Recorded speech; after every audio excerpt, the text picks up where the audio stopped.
Tallinna uus võimuliit on avanud eesriide oma kõige ambitsioonikamalt etenduselt. Asendamatud spetsialistid. Lavastus on suurejooneline.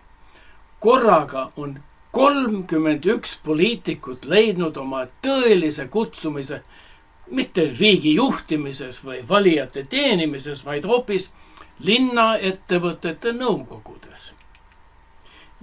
Ja ärge tulge rääkima onupoja poliitikast või poliitilisest korruptsioonist.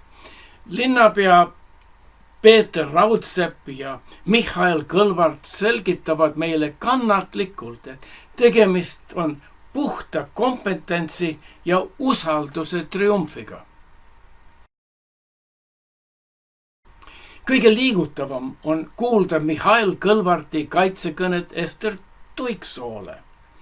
Selgub, et kriminaalkorras süüdi mõistmine altkäemaksu võtmises on tegelikult väärtuslik töökogemus, mis muudab inimese Tallinna ettevõtlusinkubaatori nõukogus asendamatuks. Loogika on ju raudne. Kui Paldiski ettevõtjad teda usaldavad, siis miks ei peaks Tallinna maksumaksja usaldama talle linna ressursside jagamise? Jääme huviga ootama, millal hakatakse pangaröövleid määrama sularahakeskuste turvajuhtideks. Neil on ju vahetu kogemus süsteemi nõrkustega ja kindlasti valdkondlik kompetents. Aga nimekiri jätkub. Enno Tamm on tagasi nõukogus, olles varem juhtinud Tallinna linnatransporti just neil kirkail aegadel, mil sealt korruptsiooniaurud üle pea kokku lõid. Kalle Klandorf on tagasi prügiäris, kus tema eelmisel valitsemisajal algati kriminaalmenetlusi. See on justkui poliitiline taaskasutusprogramm. Kui süsteem korraks rikki läks, siis paneme samad mehed uuesti pukki, et nad saaksid uuesti proovida. Eriti põnevaks läheb Tallinna Vee nõukogus. Sealt visati välja linna sekretär Priit Lello, mees, kes teab tegelikult, kuidas linn ja veevärk kokku käivad, et teha ruumi 2 poliitilise hiiglasele, Urmas Reinsalule ja Andrei Korobeinikule.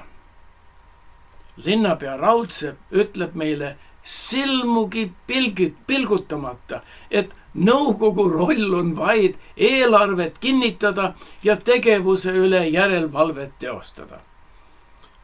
Tõepoolest, kes veel sobiks paremini Tallinna Vee tariffe ja torustikke kontrollima kui mees, kes veedab oma päevad Riigikogus suurt maailma poliitikat tehes?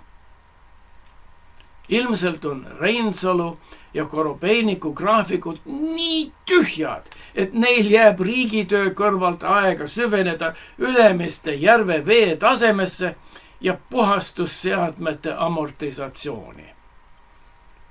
Või on asi lihtsalt selles, et Tallinna Vesi on liiga mahlane amps, et seda igavatele ametnikele jätta. Ja ärge muretsege lauluväljaku pärast. Isamaa pressiesindaja ja Mihhail Kõlvarti pikaajaline nõunik on seal nõukogust just seetõttu, et neil on vastav ettevalmistus.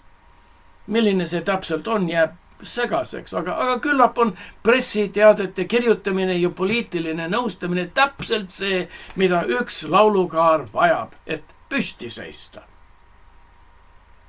Ja lõpuks peame me leppima Jevgeni Ossinovski kurva tõdemusega. See, mida me näeme, on süsteemne taandareng.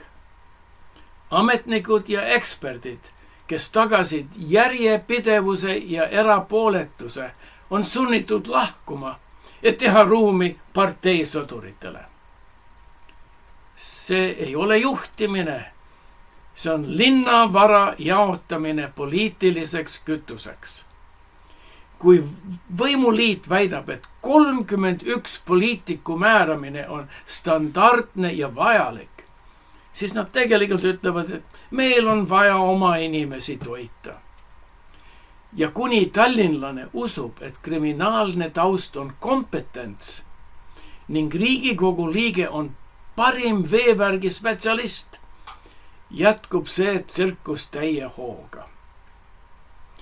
Kraanist voolab vesi edasi, aga MEK on sellel poliitiliselt väga, väga, väga kibe.